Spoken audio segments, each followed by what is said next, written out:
N'est pas le capitaine Ibrahim Traoré qui veut. Depuis 1950, le continent africain a enregistré pas moins de 261 coups d'État réussis ou avortés. Presque la moitié des coups d'État dans le monde se sont produits en Afrique. Face à la décadence des élites au pouvoir, à une corruption systémique et à une absence totale d'alternatives démocratiques en cours depuis 60 ans, certains nationalistes africains, pas tous, tentent de faire émerger une nouvelle élite, capable de redonner espoir aux populations et de leur assurer un meilleur avenir. Toutefois, certains coups d'État répondent à une logique clanique et matérialisent une lutte pour le pouvoir. Pour de l'argent et une longévité à la tête des États qui s'étend sur plusieurs générations. Les résultats de ces perversions politiques sont une paupérisation généralisée des populations, une corruption endémique et des guerres claniques. Les 261 coups d'État en Afrique ne sont pas motivés par les mêmes intentions que les coups d'État de Thomas Sankara, d'Ibrahim Traoré, du colonel Guatta et d'autres encore qui ont voulu et veulent encore redonner de l'espoir et de la dignité aux Africains. Attention, n'est pas Ibrahim Traoré ni M. Sankara ni M. Goïta qui veut. Il faut d'abord commencer à avoir de l'amour pour son peuple et sa patrie. Face à cette bouleversante réalité causée par des raisons multiples, économiques, sociales, les lourds héritages historiques etc., la société civile africaine se débat comme elle peut, toujours avec courage, pour qu'émergent enfin des institutions suffisamment crédibles, des chefs d'État soucieux de l'avenir de leurs concitoyens et rendre caduques les présidences à vie et les coups d'État à répétition. Il faut se rappeler que, pas moins de 14 coups d'État ont été recensés en Afrique depuis 2 ans. 20% des pays africains ont été secoués par des coups d'État depuis 10 ans. Des chiffres qui donnent le tournis pour des résultats discutables. En règle générale, ces coups d'État militaires ne sont qu'une réponse apportée par la force à des coups d'État institutionnels. Le changement de la Constitution pour déverrouiller le nombre maximal de mandats présidentiels autorisés est devenu un sport national dans quasiment tous les pays africains, à l'exception de l'Afrique du Sud et de quelques autres pays qu'on peut compter sur les doigts d'une seule main.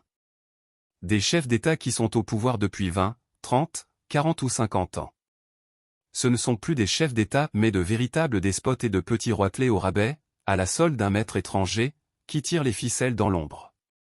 Ces petits roitelets, à temps partiel, se contentent généralement de gérer leurs affaires et de diriger, façon de parler, leur pays d'un palace à Genève ou d'un château acheté avec l'argent du peuple quelque part en Europe.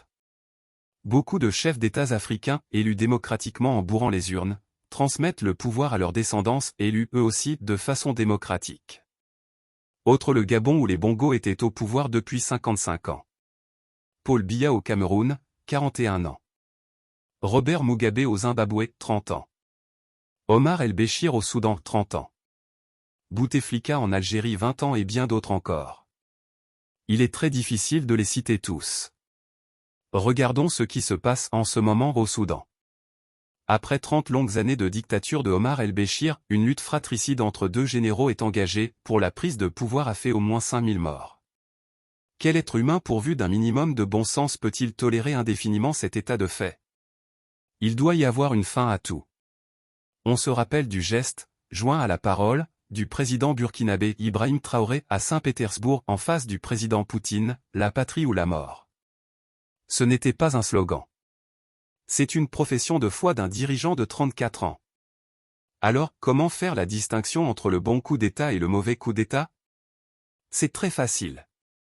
Reprenons le cas du Mali et du Burkina Faso, la communauté internationale, limitée dans les faits, à moins d'une dizaine de pays de l'UE, quelques anciennes colonies anglaises et les vassaux de la France en Afrique, ont condamné à l'unanimité ces coups d'État anticonstitutionnels, disent-ils.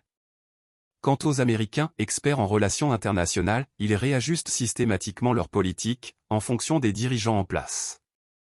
Et de leurs intérêts du moment.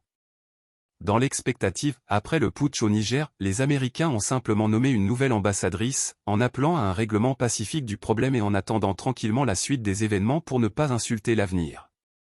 Dans cette conjoncture marquée par l'exacerbation des putschs, la Russie se positionne. Au Conseil de sécurité de l'ONU, la Russie vient de mettre son veto à une résolution prolongeant les sanctions contre le régime au pouvoir au Mali. De son côté, la Chine reste très prudente et gagne du terrain sur le front économique en Afrique.